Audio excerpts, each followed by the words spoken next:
Hello बच्चों, तो कैसे हो आप लोग। आइए आज नया सवाल करने की कोशिश करते हैं। सवाल में दिया गया है, एक एल्यूमिनियम की शीट लेना है आपको। ठीक है, उस शीट से क्या बनाना है, एक बेलन बनाना है। ठीक है, उस बेलन पे दो शंकु लगे होंगे दोनों सिरों पे। ठीक है, और इन तीनों चीज़ों से एक आपको क्या बनाना है, मान लो एक फिगर बन जाएगा तीनों चीज़ों को मिलाकर। ठीक है, उसका आपको आयतन बताना है। ठीक है, तो मान लो ये हमारा क्या है, देखो हम इस पे बनाने की कोशिश करते हैं। देखो ये हमारा मान लो बेलन है, शीट ली हमने पेपर की, उससे एक बेलन बना दिया। ठीक है, साथ में क्या किया गया है, इस पे दो शंकु जोड़े गए हैं दोनों तरफ।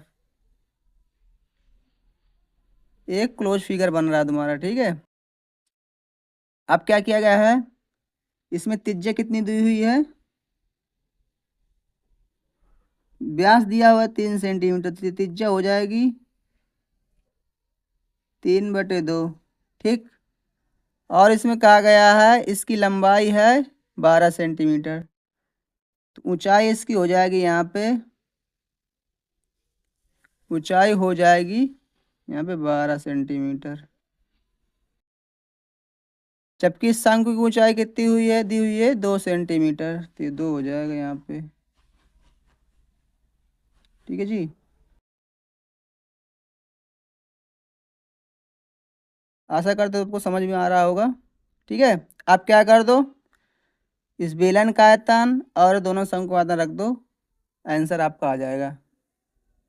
चलो यहाँ पे लिखते हैं, बेलन का आयतन कितना होता है, πr² × h होता है। प्लस ऐड कर दो किसको, प्लस इस पे ऐड कर दो आप ये शंकु का, तो हो जाएगा 1/3 πr² × h।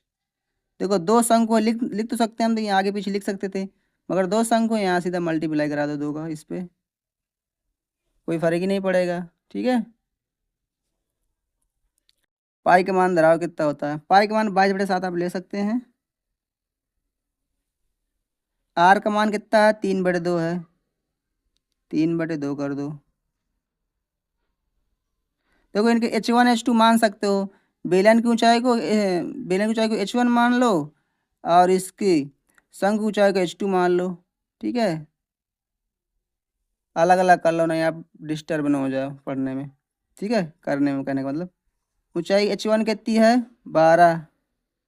ठीक है, यहाँ 12 रख दो, प्लस 1/3, पाई का मान 22/7, मल्टीप्लाई यहाँ आर, देखो दोनों के आर बराबर हैं, चाहे शंकु का हो चाहे बेलन का, दोनों का सेम है। ठीक है, तो आर यहाँ कितना हो जाएगा, 3/2।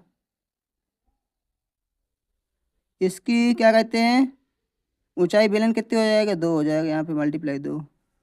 ठीक, इसको आप हल कर डालोगे आंसर आ जाएगा। ठीक है, आशा करते हैं आपको समझ में आया होगा। धन्यवाद। कैलकुलेशन करना है आप कर सकते हो कैलकुलेशन।